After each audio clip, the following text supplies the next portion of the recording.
नमस्कार दोस्तों, स्वागत है आपका हमारे YouTube channel Provek engineering and food processing private limited में।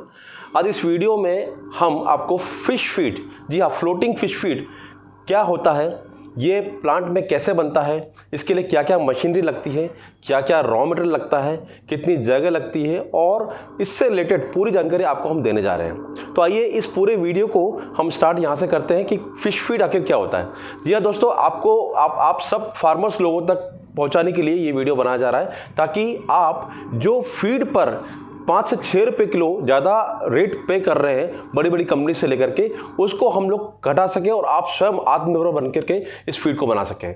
तो फ्लोटिंग फिश फीड, जी हाँ, फ्लोटिंग फिश फीड एक सप्लीमेंट्री फिश फीड होता है जो फिश को अपनी प्रोटीन और कैलोरी की रिक्वायरमेंट पूरा करने के लिए हम लोग एडिशनल तरीके से देते हैं। यानी कि अगर हम लोग फिश फीड ना दें तो ऐसा नहीं कि फिश मर जाएगी, फिश सर्वाइव करेगी, लेकिन अगर हम एक लिमिटेड ड्यूरेशन के अंदर, लिमिटेड टाइम के अंदर हम चाहते हैं कि फिश की ग्रोथ फास्ट से फास्ट हो, तो हम उसको एक सप्लीमेंट्री फिश फीड देते हैं, जिसको हम बोल रहे हैं फ्लोटिंग फिश फीड।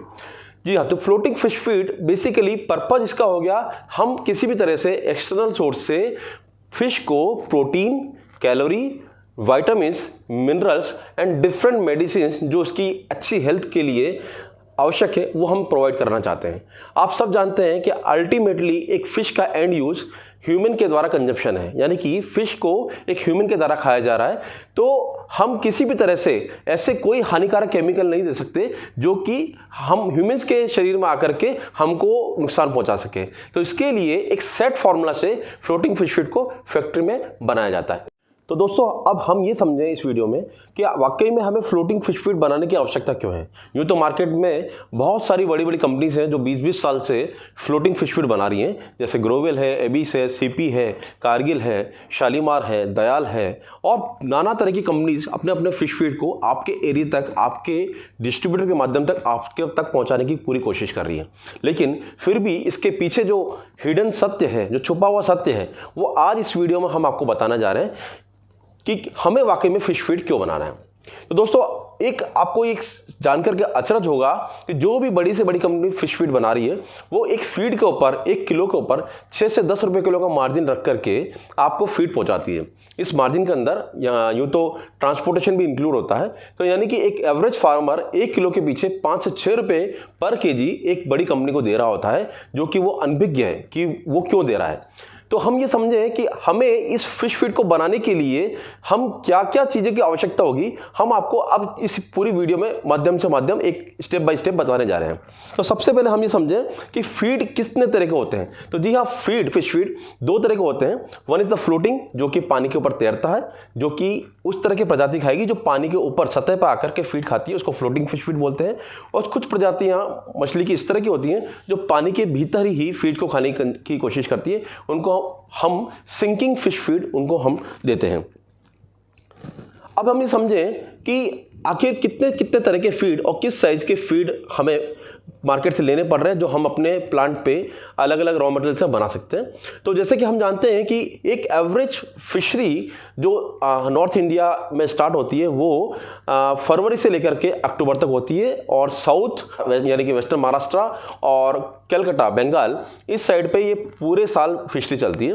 तो एवरेज एक फिशरी का जो कार्यकाल होता है 6 से 7 महीने, 8 महीने का कार्यकाल होता है। इसके अंदर शुरुआती कुछ माह में जब हम फिश का सीड डालते हैं तालाब में या बायोफ्लॉक में या आरएस में, तो उस समय पर फिश को ज़्यादा प्रोटीन, ज़्यादा कैलोरी की आवश्यकता होती है तथा दाने की साइज छोटी से छोटी होती है। तो उस दौरान 1 से 1.5 महीने के लिए फिश को 1 mm का दाना और 32-5 यानी 32 प्रोटीन 5 फैट या 40 प्रोटीन 5 फैट का फीड की आवश्यकता होती है। ये फीड की आवश्यकता अलग अलग वैरायटी के अलग अलग होती है। उसके पश्चात जब फिश थोड़ी सी बड़ी होती है, 1.5-2 महीने पश्चात जब वो थोड़ी सी उसका मुंह बड़ा हो जाता है, थोड़ा आकार बड़ा हो जाता है, तब वो 2 mm की फीड पे हम उसको फीड करते हैं। ये फीड भी 32-5 में और 28-4 इस तरह की 2 वैरायटी में अवेलेबल है, यानी कि 32 प्रोटीन 5 फैट और 28 प्रोटीन 4 फैट में अवेलेबल है। उसके पश्चात तीसरे महीने से फिश इस लायक हो जाती है कि वो 3 mm का दाना खाना चालू कर देती है, क्योंकि उसकी अब प्रोटीन की आवश्यकता कम हो जाती है, कैलोरी की आवश्यकता बनस्पत उतनी ही रहती है, लेकिन प्रोटीन की आवश्यकता कम हो जाती है। तो इस समय पर हम तीसरे से चौथे महीने के बीच में हम फिश को 3 mm और 4 mm का फीड देना चालू करते हैं जो 28 प्रोटीन और 4 फैट का रहता है या 5 फैट का रहता है। ये सब फिश की प्रजाति पर डिपेंड रहता है। उसके पश्चात यानी कि चौथे महीने से हम फिश को 3 mm 4 mm का फीड 26-4 यानी कि 26 प्रोटीन 4 फैट या 20 प्रोटीन 4 फैट का देना स्टार्ट करते हैं। तो इस तरह से पूरे कार्यकाल के अंदर अगर देखा जाए तो हम 40 प्रोटीन 5 फैट से लेकर के 20 प्रोटीन 4 फैट तक का फीड और 1 mm 2 mm 3 mm 4 mm size का फीड एक फिश को देते हैं। यह फिश की फीड की आवश्यकता, मेरा ये वीडियो का माध्यम सबसे बड़ा ये है कि हमारे जो भी किसान भाई जो बड़ी तादाद में फिश को ग्रो कर रहे हैं तथा एक महीने के अंदर कई लाख रुपए फिश फीड कंपनीज को दे रहे हैं, वो इस बारे में समझें कि आखिरकार क्या कारण है, क्या भय है जिसकी वजह से वो आज तक इस फीड को बना पाए, और क्या कारण है कि जो बड़ी बड़ी कंपनीज जो आंध्रा में मौजूद हैं, छत्तीसगढ़ में मौजूद है और वो वहाँ से काफ़ी बड़ी मात्रा में ट्रांसपोर्टेशन को पे करके फीड को आप तक पहुँचा रही हैं। तो इस पूरे गैप को हम आगे की सफ़र में मीट आउट करने की कोशिश कर रहे हैं। तो दोस्तों अभी तक हम इस वीडियो में देख पाए कि आखिर हमें क्यों आवश्यकता है फ्लोटिंग फिश फीड अपनी फैक्ट्री में बनाने की। लेकिन हम कोई भी बिजनेस स्टार्ट करें, हमें सबसे पहले ये जानकारी चाहिए होती है कि आखिर इस बिज़नेस को करने के लिए हमें रॉ मटेरियल कहाँ मिलेगा। तो जी हाँ दोस्तों, अब आगे की कड़ी में बताने जा रहा हूँ मैं कि इसके लिए क्या क्या रॉ मटेरियल लगते हैं और कहाँ कहाँ मिलते हैं। तो जैसा कि दोस्तों मैंने अभी तक आपको बताया कि हम जब फ्लोटिंग फिश फीड किसी फिश को दे रहे हैं तो उसका पर्पज़ है सप्लीमेंट्री फिश फीड का, यानी कि इसके द्वारा फिश को protein, calorie, vitamins, minerals and medicine मिलने चाहिए। तो जी हाँ, सबसे बड़ा जो प्रोटीन का सोर्स है जो अर्थ पर अवेलेबल है, which is a biggest vegetable source of protein, वो है सोयाबीन DOC। सोया DOC एक फीड के अंदर 17 से 20% डलता है तथा ये सोयाबीन आपको आपके लोकल एरिया में डीलर से मिल सकता है तथा प्लांट के द्वारा आपको ये कोटा, भोपाल, इंदौर इस बेल्ट में मिल सकता है।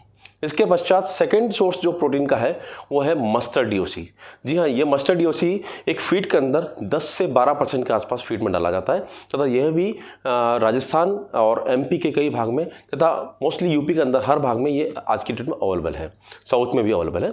इसके बाद जो थर्ड सोर्स है फीड बनाने का वो है D oiled rice bran, DORB। यह फीड के अंदर तकरीबन 38 से 40% डलता है तथा इसका पर्पज प्रोटीन तथा फाइबर फीड को प्रोवाइड कराना है ताकि फीड की स्ट्रक्चर बन सके, फीड की जो शेल है वो बन सके, फॉर्म हो सके। तो ये DORB का काम होता है, 40% लगभग इसमें डलता है और यह मोस्टली पंजाब साइड में और UP साइड में काफ़ी अवेलेबल है, साथ ही साथ साउथ में भी भरमार में अवेलेबल है। इसके बाद हम क्योंकि फ्लोटिंग फिश फीड बना रहे हैं तो हमारे दिमाग में क्वेश्चन होना चाहिए कि आखिर ये दाना कैसे बनता है, गोल कैसे होता है। तो उसके लिए सबसे बड़ी भूमिका जो होती है वो होती है मेज की। जी हाँ, मक्का की। मक्का के अंदर स्टार्च होता है। स्टार्च जब हम लोग फीड के अंदर डालते हैं, रॉ मटेरियल डालते हैं और हम 130 डिग्री सेल्सियस पर जब फीड को एक्सट्रूडर से निकालते हैं तो स्टार्च का जेलेटिनाइजेशन होता है और इससे एक आउटर शेल बन करके यह पाउडर फीड के रूप में यानी कि गोल दाने के रूप में बाहर निकल कर आता है। तो मक्का का सबसे बड़ा रोल है फीड को पफ बनाने के लिए, यानी उसको इतना हल्का बनाने के लिए ताकि वो पानी के ऊपर तैर सके। साथ ही साथ ये मक्का फीड के अंदर 5 से 10% तक मक्का इसके अंदर डालता है। उसके बाद जो फिफ्थ सोर्स है वो है व्हीट, यानी कि गेहूं या गेहूं का पाउडर। तो गेहूं का पाउडर का कारण है सबसे बड़ा, इसके अंदर होता है कार्बोहाइड्रेट। कार्बोहाइड्रेट एक तरह से देखा जाए तो फीड की आउटर सरफेस को इतना स्मूथ बना देता है ताकि फीड के अंदर पानी का पेनिट्रेशन, यानी कि सरफेस पे जब पानी में डालते हैं फीड को तो फीड के अंदर पानी का पेनिट्रेशन कम से कम हो और इतना हो कि फीड लचीला तो बन जाए लेकिन बिखरे ना। तो इस सब का काम करता है व्हीट यानी कि गेहूं। तो ये तो दोस्तों जो मैंने 5 कंपोनेंट बताए ये तो एक नेसेसरी कंपोनेंट है जो किसी भी फीड मैन्युफैक्चर को डालने ही डालने हैं। लेकिन कई बार हमारे एरिया में हमें सोया DOC नहीं मिलती है तो उस केस में हम इसके अंदर DDGS, हाँ जी DDGS एक राइस प्लांट का बायो प्रोडक्ट है, तो ये हम इसके अंदर डाल सकते हैं जो तक 32 से लेकर के 40% तक प्रोटीन रखता है। तो DDGS हम डाल सकते हैं। इसके अलावा हमारे कई फार्मर्स जिनकी प्रजाति, फिश की प्रजाति इस तरह की है कि जो वेजिटेरियन फीड कम से कम खाती है, तो उसके लिए हम सोया के रिप्लेसमेंट में फ़िश मील भी डाल सकते हैं। MBM यानी कि मीट बोन मील डाल सकते हैं, BM यानी कि बोन मील डाल सकते हैं, और इस तरह से हम उतने क्वांटम को इन तीनों के द्वारा पूरा कर सकते हैं। यानी कि अगर आपको सोया DOC नहीं मिल रही है तो आप फिश मील डाल सकते हैं 10% तक, MBM डाल सकते हैं 5% तक, और बोन मील डाल सकते हैं 1 से 2% तक बोन मील डाल सकते हैं। तो इस तरह से 8 से 10 कंपोनेंट हमारे पास पूरे मार्केट में अवेलेबल हैं, जो कि इंडिया के किसी भी कॉर्नर में अवेलेबल है। इससे हम फीड बना सकते हैं। यानी कि ये तो सुनिश्चित हो गया कि हम किसी भी पार्ट में हो इंडिया के, हमें रॉ मटेरियल की कमी नहीं है। अगर हमारे पास एक कंपोनेंट नहीं है तो हम दूसरे कंपोनेंट से उसकी मात्रा को पूरा कर सकते हैं, क्योंकि हमारा मेन पर्पस फीड को बनाने का प्रोटीन कैलोरी की रिक्वायरमेंट है, पूरा करना है। अब इसके बाद फिश की एक फ्लोटिंग फिश फीड को बनाने के लिए, हालांकि ये सारे आवश्यक तत्व तो यहाँ पूरा हो जाते हैं, लेकिन इसके बावजूद भी फीड के अंदर विटामिन्स, मिनरल्स तथा कुछ मेडिसिन्स डालना कंपलसरी होता है, जो कि एक फिश की बीमारियों से रोकने के लिए, उसकी हेल्दी लाइफ के लिए बहुत ज़रूरी होती है।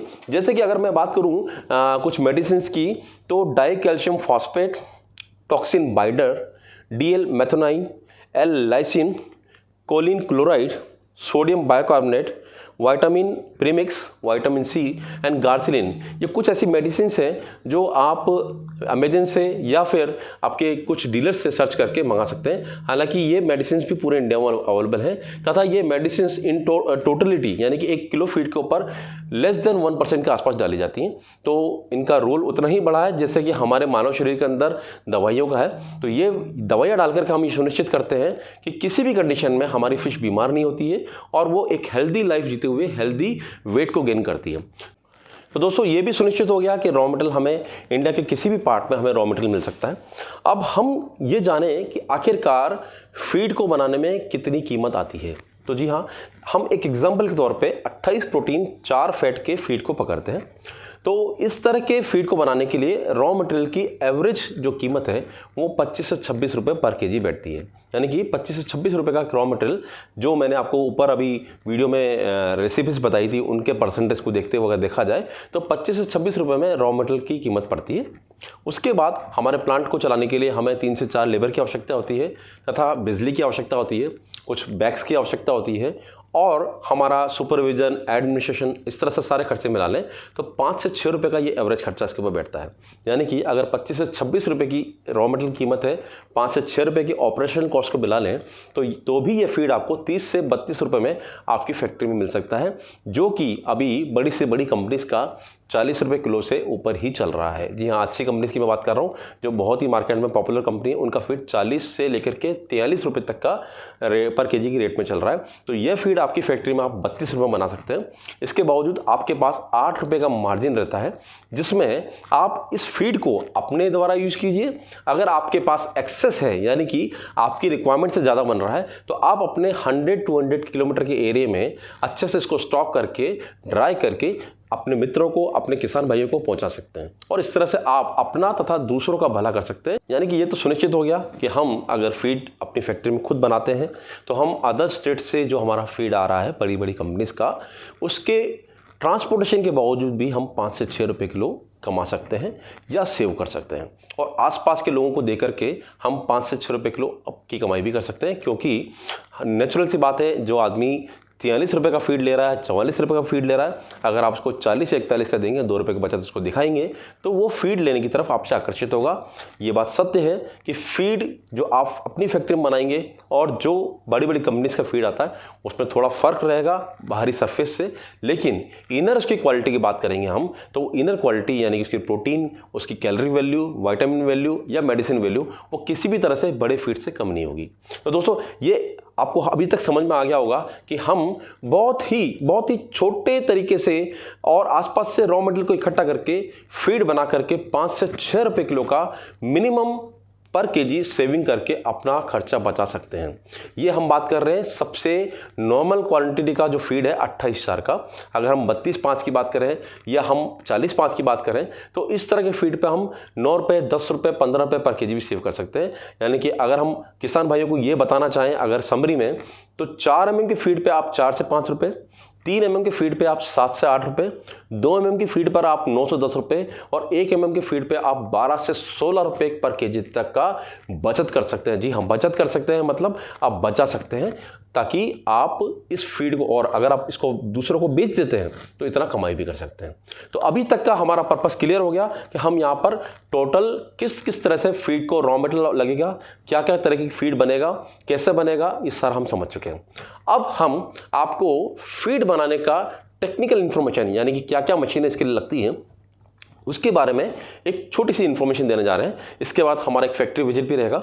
तो जी हाँ, फीड बनाने के लिए जो मेन आपको फार्मर्स के लेवल पे मशीन लगती है वो है रॉ मटेरियल क्रशर ग्राइंडर। यानी कि जब आप डिफरेंट रॉ मटेरियल लाएंगे तो आपको उनको रेसिपी के हिसाब से मिक्स करके एक क्रशर में डालना पड़ेगा। क्रशर में डाल करके आपको उसको पाउडर में कन्वर्ट करना पड़ेगा, तथा पाउडर में कन्वर्ट करने के बाद में आपको एक सीवर मशीन लगेगी जहां पर उसको छान करके आप 40 मैश 50 मैश का पाउडर बना लेंगे। इस पाउडर को बनाने के बाद आप इस पाउडर के अंदर एक मिक्सचर मशीन आपको लगेगी जिसके अंदर आप पानी मिक्स करेंगे, यानी वाटर मिक्स करेंगे तथा मेडिसिन मिक्स करेंगे, और 18% पानी मिक्स करने के बाद में इस फीड को आप floating fish feed extruder machine, यानी कि जो पैलेट मेकिंग मशीन हमारी है एक्सट्रूडर मशीन, उसमें डालेंगे और वहां से आपको ये फ्लोटिंग फिश फीड मिल जाएगा। अब क्योंकि हम लोग फीड बनाते समय मिक्सचर के अंदर 18 से 20% पानी रेसिपी के हिसाब से मिक्स करते हैं, तो फीड के अंदर अनुमानित जो मॉइस्चर होती है वो 17 से 18% होती है पैलेट मशीन से बनने के बाद में, यानी कि एक्सट्रूडर से बनने के बाद में। लेकिन इस तरह का फीड स्टोरेज के लिए उपयुक्त नहीं होता है, तो एक छोटी ड्रायर मशीन हमको लगेगी जो हम फीड पैलेट को ड्रायर में डाल करके फीड का मॉइस्चर 18 से हम 10% 12% तक लेकर आ सकते हैं और उसको सेफ स्टोरेज कर सकते हैं।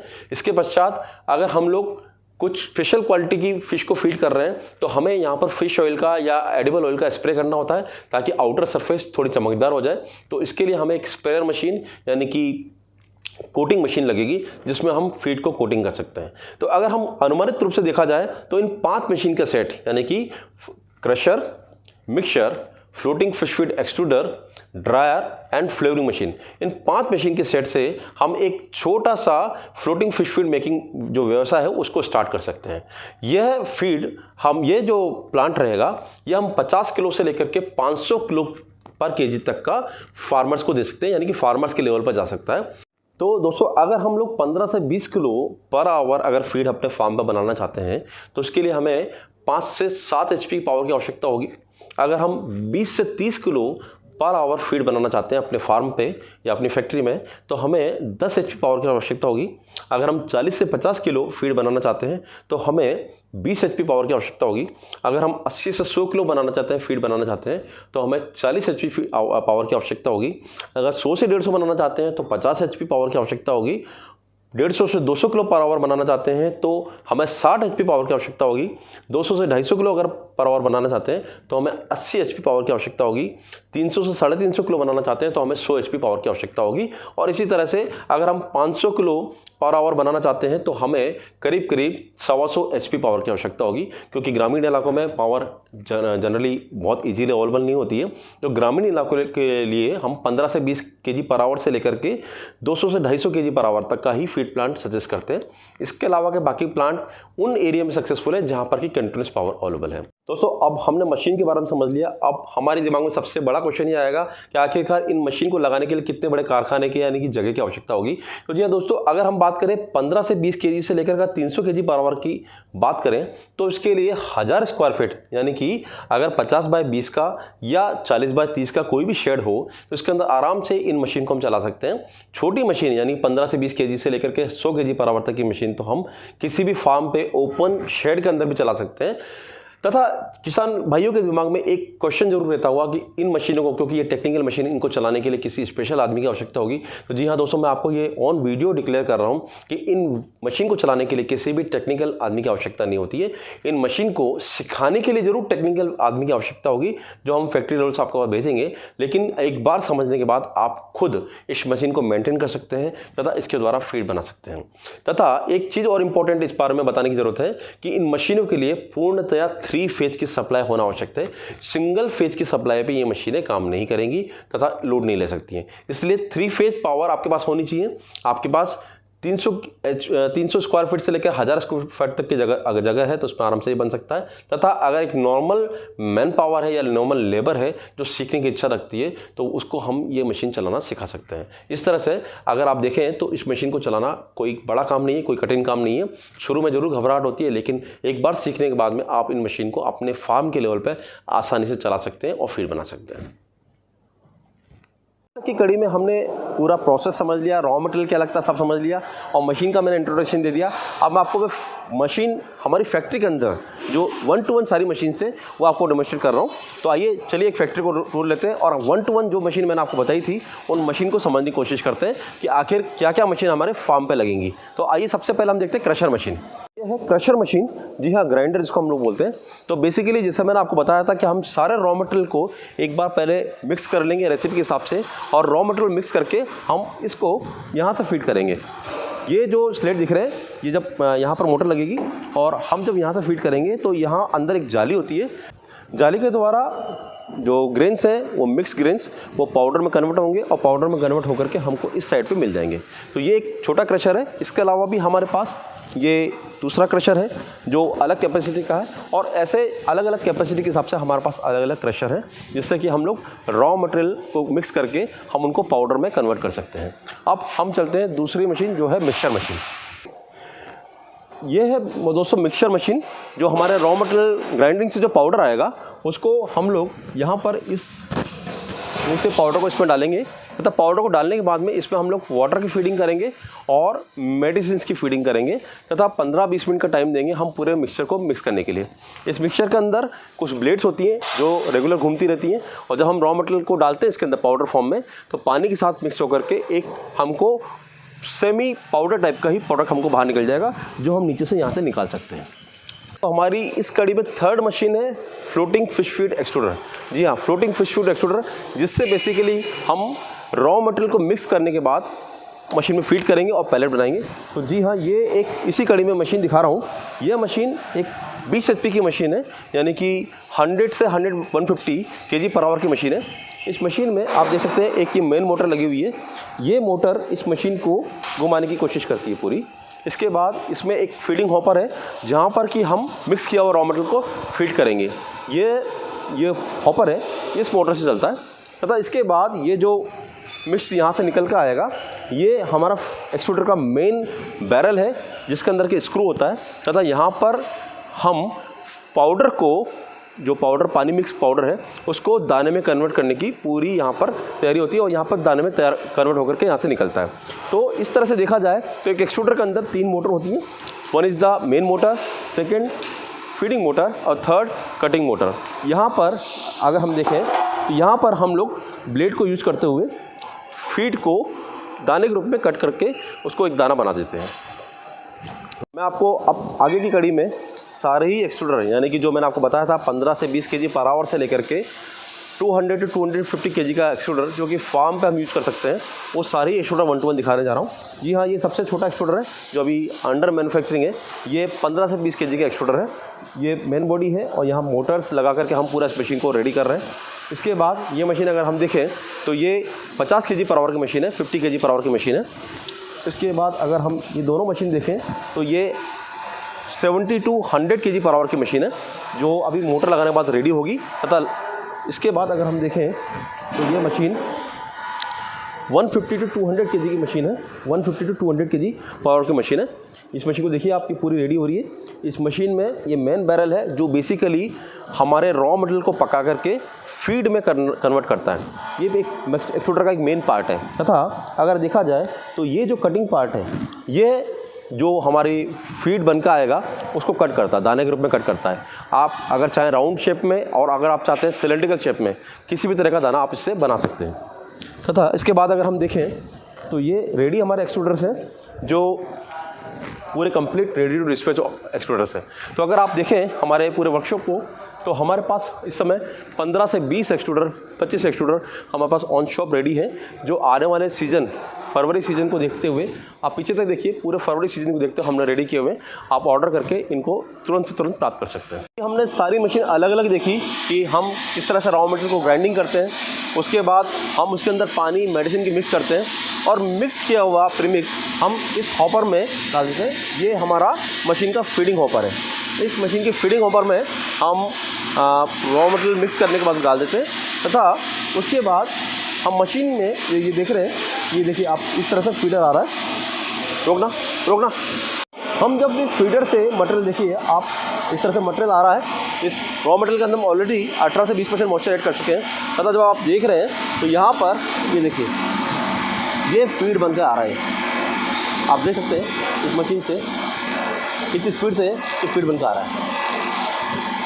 बेसिकली ये मशीन का फंडा ये हो गया कि मेन मोटर इसको थ्रस्ट देती है ताकि ये पूरा एक्सट्रूडर चल सके। ये फीडिंग मोटर रॉ मटेरियल को रेगुलर लेवल पे फीड करना सुनिश्चित करती है तथा ये कटर मोटर यहाँ पर इस फीड को शेप देने की कोशिश करती है। इस पूरे ही प्रोग्राम को हम एक ऑटोमेटिक पैनल जो ये दिख रहा है यहाँ से पूरा संचालित करते हैं, जिसके अंदर ड्राइव भी लगी हुई है। इन ड्राइव से हम स्पीड को वेरिएशन करते हैं तथा जिस तरह का साइज़ का फीड हमको चाहिए हम उस तरह का बना सकते हैं। यहाँ मशीन के एंड पे डाई लगी होती है। अगर हमें 4 mm का फीड चाहिए तो हम 4 mm का डाई लगाते हैं। इसी तरह से 3 mm, 2 mm और 1 mm का डाई लगा करके हम तीनों ही तरह के फीड, चारों तरह के फीड बना सकते हैं। इसके अलावा अगर हमें इसमें 5 mm का फीड चाहिए तो 5 mm डाई बना सकते हैं। तो बेसिकली दोस्तों जो एक एक्सट्रूडर हो गया उसके अंदर 3 मेन मोटर का कमाल है। इन 3 मोटर के संयोजन से हम एक फीड को फार्म लेवल पे आसानी से बना सकते हैं। आप देखिए कितना, ये जो फीड देख रहे हैं आप, इस फीड में सबसे बड़ा इंपॉर्टेंट काम होता है इस फीड की आउटर सरफेस। ये आउटर सरफेस इतनी हार्ड होनी चाहिए कि पानी में जाकर के ये परफेक्ट ना हो, यानी कि पानी इसके अंदर घुसे ना, ये पिलपिला तो हो लेकिन बिखर ना जाए। तो हम जो एक्सट्रूडर दे रहे हैं उससे हम दावा करते हैं कि आप 16 से 24 घंटे का फ्लोटिंग टाइम इसमें आराम से ले सकते हैं। साथ ही साथ इस पूरे फीड के अंदर मक्का और व्हीट का इस तरह से रखा जाता है कि ये दाना फ्लोट बने। पानी लेना, अब टेस्ट कर रहे हैं हम लोग। यहाँ पर हमारा जो फीड बन रहा है इसको हम लोग आपको फ्लोट करते हुए दिखाएंगे। इस पूरे फीड की राउंड को कंट्रोल करने के लिए हम इस मशीन की कटर की मोटर को कम ज़्यादा कर सकते हैं, जो हम लोग VFD प्रोविजन दिया है। अब ये आप देखिए इस मशीन से बनने वाला फीड, ये पूरा फीड जो देख रहे हैं आप, ये पूरा फीड फ्लोट कर रहा है। और अगर हम इसको फ्लोट करता हुआ रख दें तो 16 से 24 घंटे तक भी हम इसको फ्लोट करता हुआ दिखा सकते हैं। इस मशीन को, अभी हम जो मशीन देख रहे हैं इसमें एक 20 HP की मोटर लगी हुई है तथा इस मशीन से हम लोग अभी 100 to 150 kg पावर प्रोडक्शन कर रहे हैं। अगर हमें डिफरेंट वेरिएशन की बात करें तो यहाँ पर मेन मोटर में हम लोग 7 HP की मोटर यूज करते हैं तो हम 50 kg पर आवर बना सकते हैं। अगर हम यहाँ पर 10 HP की मोटर यूज करते हैं तो हम इसमें 100 kg बना सकते हैं। और अगर हम 15 से 20 HP की मोटर यूज कर सकते हैं तो हम इसमें 150 से 200 kg बना सकते हैं। इस तरह से मोटर चेंज करके एक्सट्रूडर के साइज़ के हिसाब से हम अपने फार्म पर फीड बना सकते हैं। तो जी हाँ दोस्तों, इस पूरे वीडियो में सबसे बड़ी कमाल की चीज़ हमने जो समझी कि फ्लोटिंग फिश फीड को कितनी आसानी से फीड पर बनाया जा सकता है, ये हमने समझने की कोशिश की।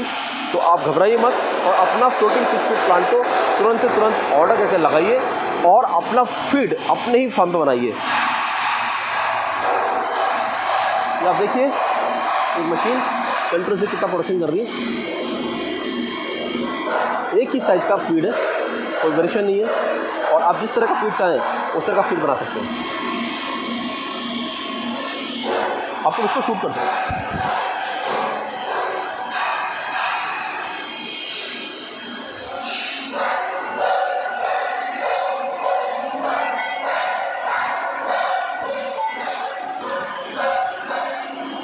ये देखो दोस्तों, अब ये पाउडर है जो हमने प्रीमिक्स के रूप में पानी मिक्स करके डाला है इसके अंदर।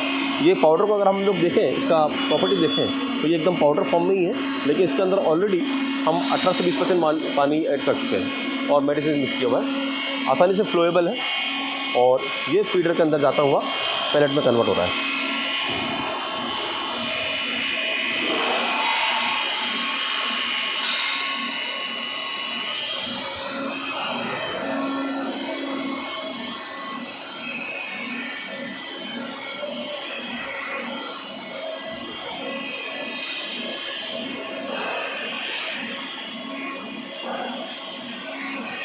अगर दोस्तों कुछ मेहनत की जाए, थोड़ा बहुत कुछ प्लानिंग की जाए तो आसानी से हम फीड को फार्म पे बना सकते हैं। जी हाँ, ये टेक्नोलॉजी अब इतनी अनबिग नहीं है कि बड़ी बड़ी कंपनी इस पर अपनी मोनोपोली प्ले करें।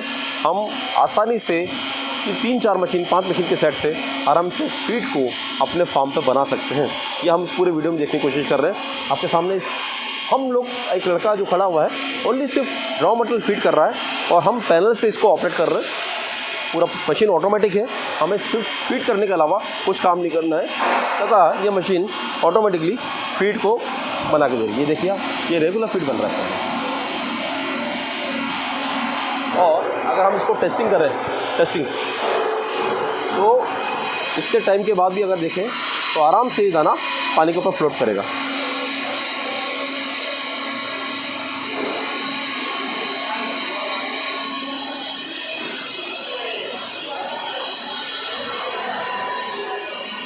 तो देखिए दोस्तों, सारा पानी इस पर फ्लोट कर रहा है।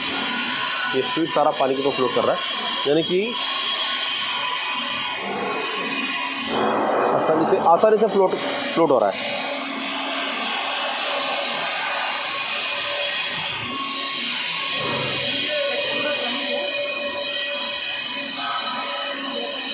एक्सट्रूडर मार लो।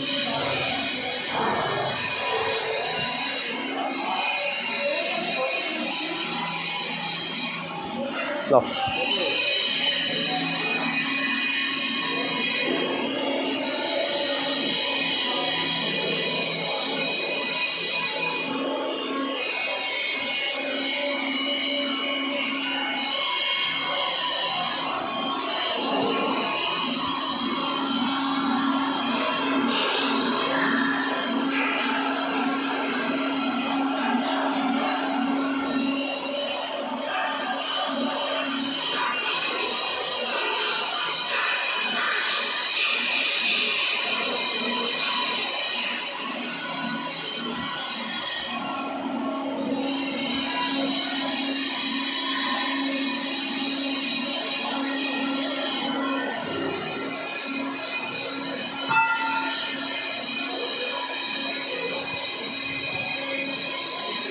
ये हमारे पास कुछ रेडी एक्सट्रूडर्स का स्टॉक है।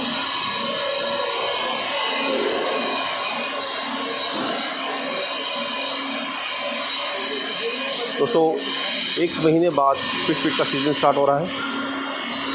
फार्मर्स फिश की फीड चालू कर देंगे और इस समय पर आप देरी ना करते हुए जल्दी से जल्दी अपना फिश फीड प्लांट लगाइए ताकि आप फीड के ऊपर अच्छी खासी बचत कर सकें। ये बचत आपको आपके फार्मिंग को आगे बढ़ाने में काम आ सकती है, आपके पॉन्ड की साइज़ बढ़ाने में काम आ सकती है, अपनी सोसाइटी को फीड बेच के भी मदद कर सकते हैं। हाँ जी, मैं आपको ये इंश्योर करना चाहता हूँ कि पूरी तरह से कमर्शियल मशीन से आप इससे अच्छे से अच्छी क्वालिटी का कंट्रोस फीड प्रोडक्शन कर सकते हैं।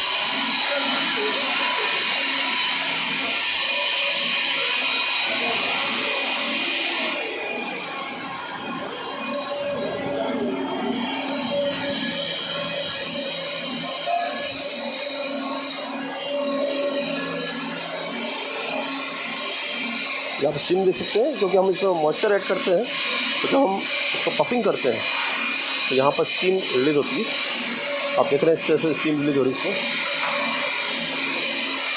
सर, एक मशीन का ट्रायल हो रहा था 100 kg का ही, तो मैं आपको दिखाना चाह रहा था कैसा मशीन आता है।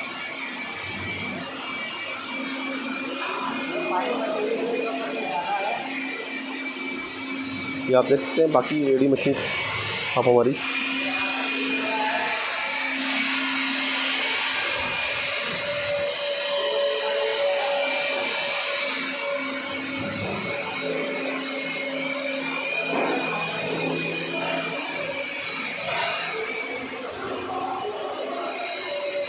तो ये 300 kg पर आवर का फ्लोटिंग फिश फीड एक्सट्रूडर है विथ प्री कंडीशनर, यानी कि हम इस एक्सट्रूडर में यहाँ पर इसको इस चैम्बर में हम लोग स्टीम भी ऐड करते हैं।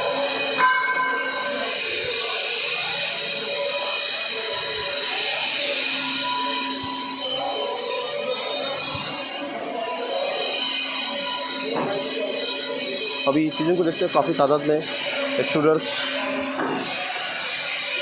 क्रशर, मिक्सचर, रोटरी ड्रायर और फ्लेवरिंग मशीन हम लोगों ने रेडी की है।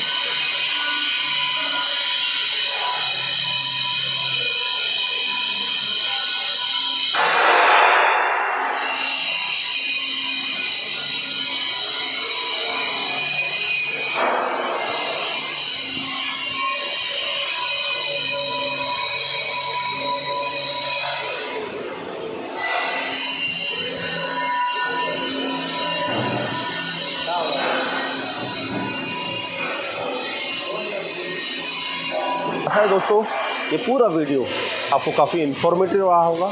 इसमें आपने पूरा समझा होगा कि किस तरह से फिश फीड को बनाया जा सकता है, कहाँ रॉ मटेरियल मिलेगा, क्या क्या मशीन लगती है, और आप ये समझ पाए होंगे कि ये टेक्नोलॉजी बहुत कठिन टेक्नोलॉजी नहीं है। बहुत आसानी से हम लोग अपने फार्म पर फीड बना सकते हैं।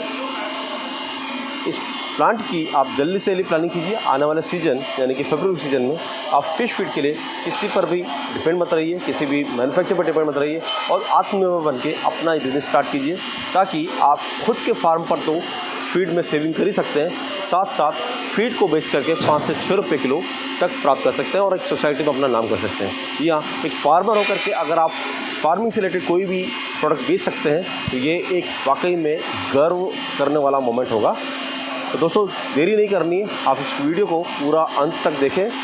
साथ ही साथ आप इस वीडियो को लाइक कीजिए, सब्सक्राइब कीजिए तथा अपने और किसान भाइयों को ज़्यादा से ज़्यादा मित्रों में भेजिए। ये वीडियो हमारा फिश फीड प्लांट की श्रृंखला में सबसे प्रथम वीडियो, तथा आने वाले और वीडियोस में हम आपको कमर्शियली किस तरह से फिश फीड बनता है प्लांट में, वो सारा बताने की कोशिश करेंगे।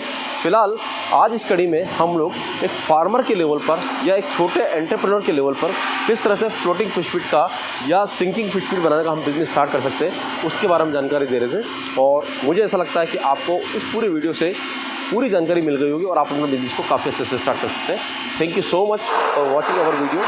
Please like, subscribe and comment on our video, and please help society to spread more this video so that the farmer can start his own floating fish feed business. Thank you so much.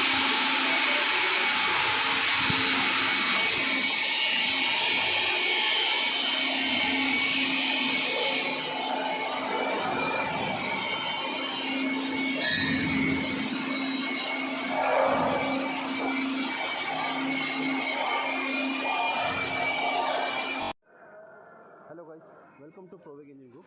आज हम इस video में आपको fish feed बनाने की machine यानी कि floating fish feed explorer कैसे कमीशन करें, कैसे चालू करें, ये आपको बताने जा रहे हैं। जैसे कि आप देख सकते हैं, ये एक 200 केजी पर आवर की फिश फीड मशीन है। ये जो मोटर है, इसका मेन मोटर है, ये इसका फीडर का मोटर है और ये इसका कटर का मोटर है। हम इसको ऑपरेट कर रहे हैं, एक पैनल से ऑपरेट कर रहे हैं। सबसे पहले हमें एक मेन मोटर स्टार्ट करनी है और उसके बाद हम धीरे धीरे फीडिंग मोटर से फीडिंग स्टार्ट कर रहे हैं। और अभी देखें, फीडिंग मोटर से फीडिंग स्टार्ट करने के बाद में ये इसका हॉपर है जिसमें हमने पहले ही माल भर के रखा था, जो कि मिक्स मटेरियल है। और जब हम फीडिंग स्टार्ट करते हैं तो फीडिंग ये हॉपर से वाया स्क्रू एक्सट्रूडर के स्क्रू के अंदर आ रही है, चैम्बर के अंदर आ रही है, और यहाँ से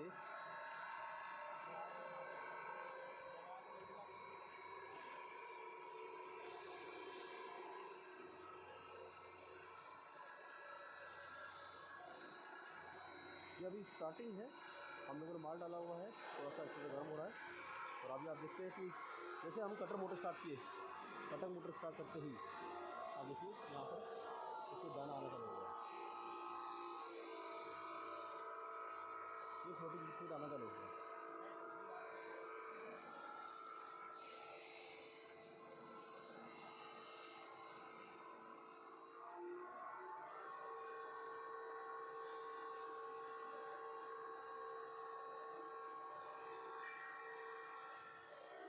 दाने की साइज़ के हिसाब से हम दाने की साइज़ को कम या बड़ा करने के लिए हम लोग कटर की स्पीड को कम ज़्यादा कर सकते हैं।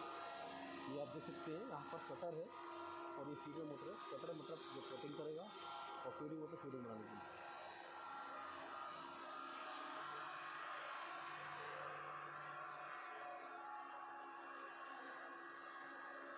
ये पीछे खड़ा हुआ लड़का इसके अंदर पीछे हॉपर के अंदर माल डाल रहा है।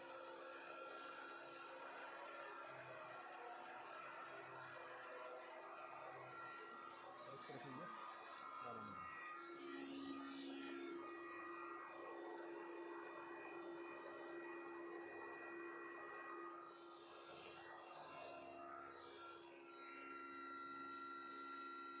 ये फ्लोटिंग फिश है।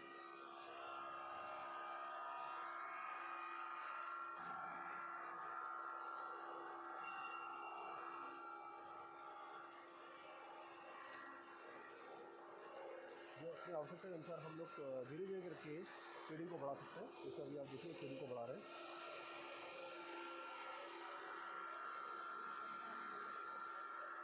और हम इसको थोड़ी देर में मतलब 15 मिनट के बाद में हम लोग इसको फुल लोड पे ला सकते हैं।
आइए हम थोड़ा सा डिटेल में जानते हैं। ये जो स्कूटर है इसमें जो 40 HP की मोटर लगी हुई है, ये 2 HP की मोटर लगी हुई है और आगे 2 HP की मोटर लगी हुई है। ये मोटर मेन मोटर है क्योंकि स्कूटर के मेन स्पीड घुमाने की कोशिश कर रही है बाय बेल्ट पूरी सिस्टम। ये हमारा फीडर है जिसके अंदर हम मिक्स किया और रॉ मटेरियल जिसमें पानी मिक्स किया वो हम डाल रहे हैं और यहाँ से स्पीड को कम ज़्यादा कर रहे हैं।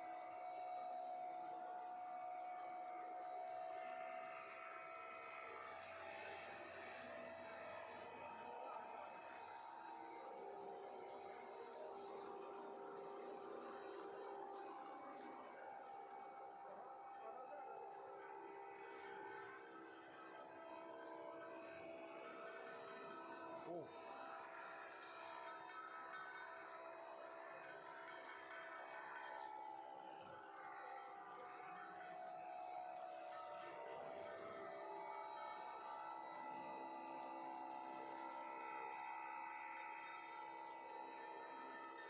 जैसे कि आप सब जानते हैं कि फिश फीड बनाने के लिए हमें 7 से 8 रॉ मटेरियल जिसमें कि mustard cake, soybean cake, milk, GORB, UDGS, wheat flour, fish milk, fish oil, edible oil and rice grating, ये 7 कंपोनेंट हैं जो हम लोग सबसे पहले रॉ मिक्स करते हैं और उसके बाद ग्राइंडिंग करते हैं और एक पाउडर को हम जब 40% की फॉर्म में लेकर आते हैं उसमें हम लोग 17 से 18% पानी ऐड करते हैं।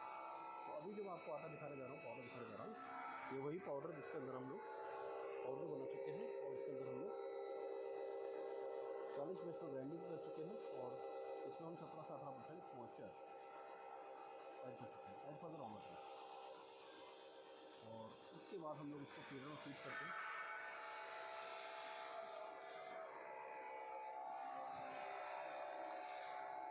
ये पीछे का रनिंग सिस्टम है।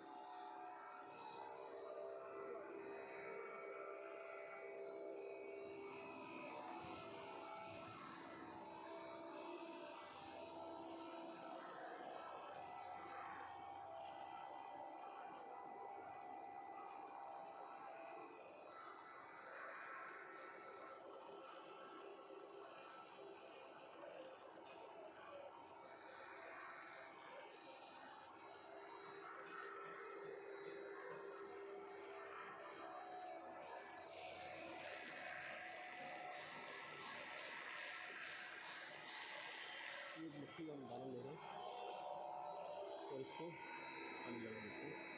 अब देखिए इतने टाइम के बाद भी पानी में दाना चल रहा है।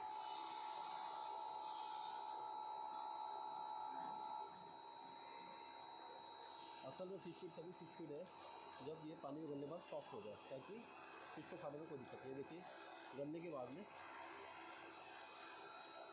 ये बॉल जो है हम हाथ से दबा सकते हैं।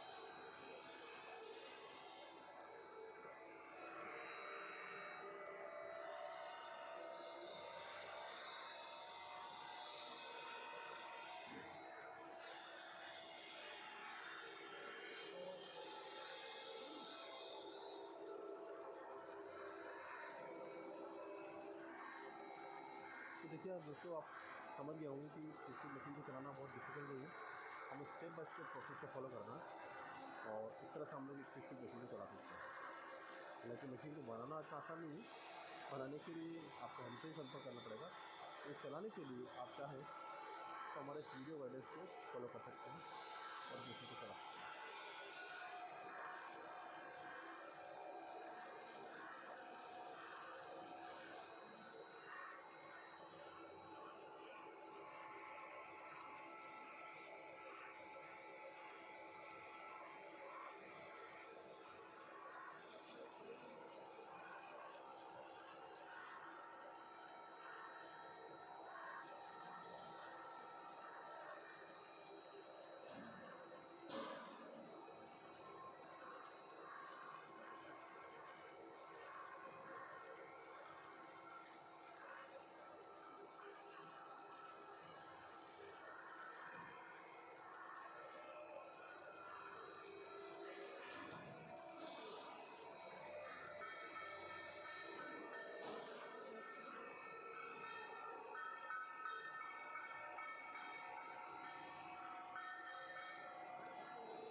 हम इनको ड्रोन को बुला कर दिखाओ।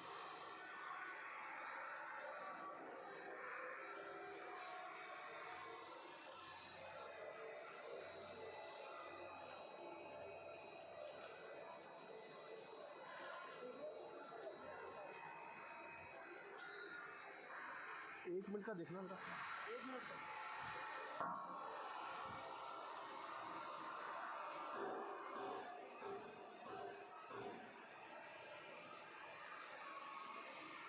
आप देख सकते हैं हमारी वर्कशॉप, जहाँ पर हम लोग डिफरेंट स्टेट्स के डिफरेंट कस्टमर्स के लिए हम लोग काफ़ी मात्रा में एक्सट्रूडर रेडी रखते हैं। इस समय शॉप फ्लोर पर हम कम से कम 25 से 30 एक्सट्रूडर बना रहे हैं।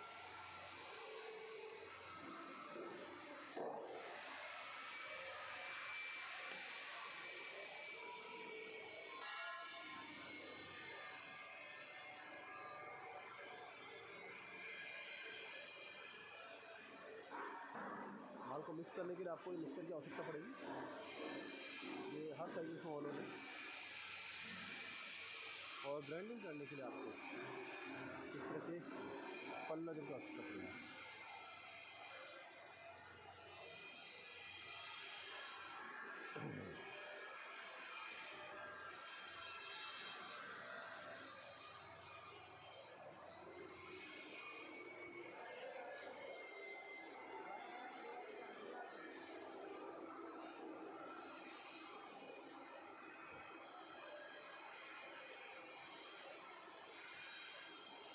देख सकते हैं आप क्या गुणवत्ता है हमारे दाने की। बहुत ही अच्छी क्वालिटी का दाना आप देख सकते हैं, आपके द्वारा इस हिस्से में बनाया है। इसकी क्वालिटी, कोटिंग, प्रॉपर्टी सब प्रॉपर है।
ये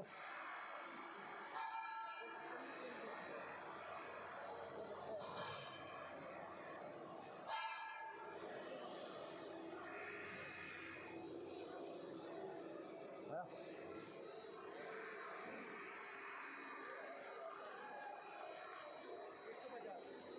पहले 60 आया था, वही 20 कितने गेस्ट की?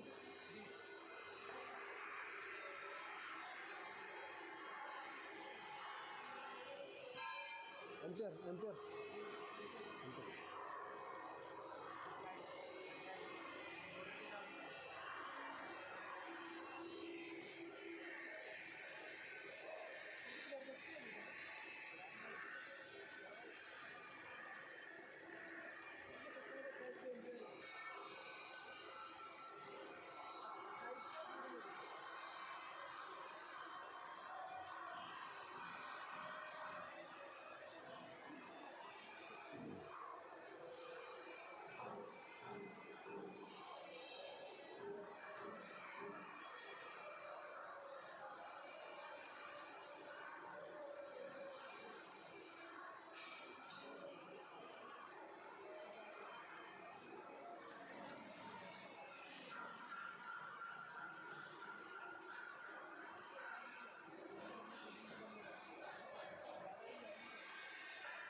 नहीं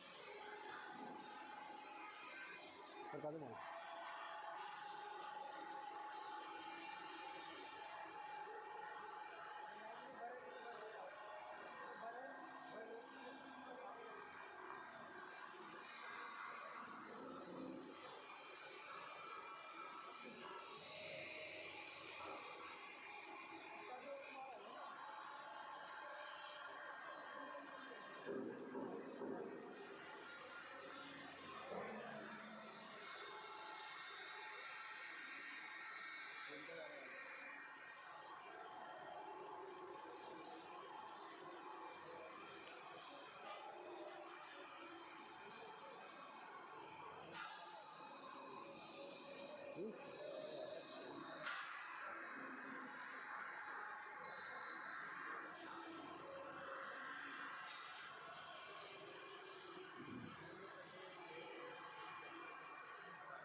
तो आप देख सकते हैं दोस्तों, लगभग आधे घंटे से ये स्कूटर लगभग रेगुलर चल रहा है। हमें कुछ नहीं करना है, हमें एक बार स्कूटर स्टार्ट करना है। मॉइस्चर हमारे माल में अगर बराबर है, फीडिंग सेट करनी है और कटिंग की स्पीड सेट करके हमको दाना सेट करना है। अगर सब चीज़ सेट है तो हमें फिर इस तरह से माल डालते रहना, पीछे मटेरियल मिक्स मटेरियल डालते रहना और आगे हमको फिनिश प्रोडक्ट भरते रहना। इसके अलावा हमें इस स्कूटर में कुछ भी करने की आवश्यकता नहीं है।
तो आशा है आपको इस वीडियो में समझ में आया होगा कि कैसे हमको फ्लोटिंग फिश फीड इस एक्सप्लोर मशीन से बनाना है। अगर आपको ये वीडियो पसंद आया तो इसको लाइक कीजिए, ज़्यादा से ज़्यादा कमेंट कीजिए, सब्सक्राइब कीजिए अपने दोस्तों को, और भी जो कि इस तरह के बिजनेस में आना चाहते हैं उनको फॉरवर्ड कीजिए, ताकि हम इस टेक्नोलॉजी को ज़्यादा से ज़्यादा लोगों तक पहुँचा पाएँ।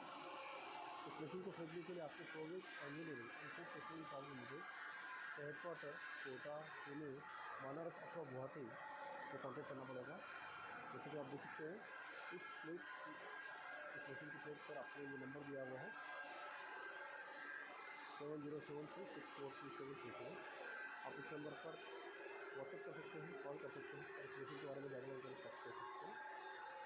साथ ही इस मशीन को लगाने में कुछ आने वाली लागत, इसके लिए यूज़ होने वाले रॉ मटेरियल तथा इसका रेसिपी, इन सब के बारे में डिटेल जानकारी आप हमसे फ़ोन करके प्राप्त कर सकते हैं।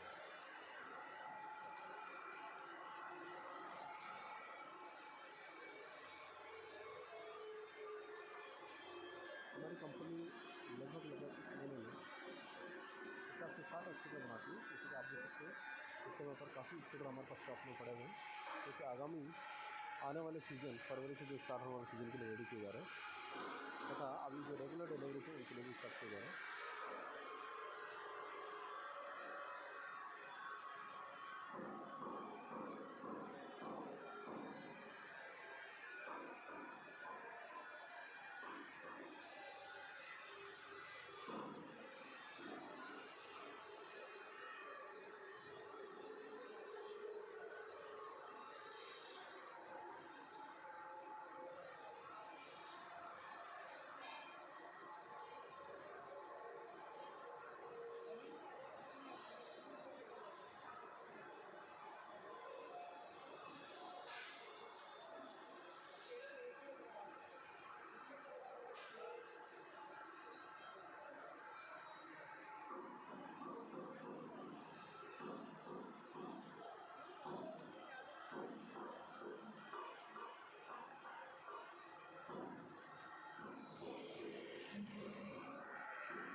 आधे घंटे चलने के बाद भी आप दाना देख सकते हैं। Quality finishing round shape and the floating property.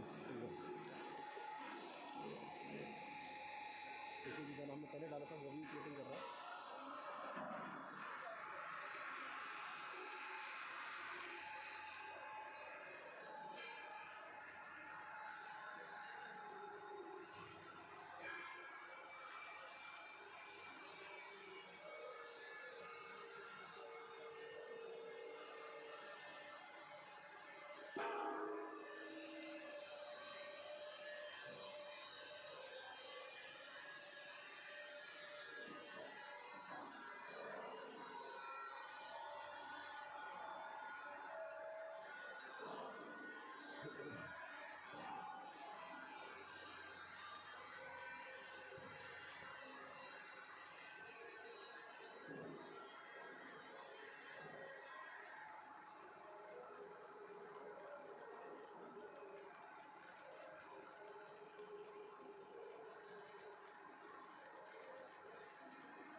जब भी बनाओ ना कभी बड़े वीडियो बनाया करो। अरे वो 30 मिनट का वीडियो बन चुका है।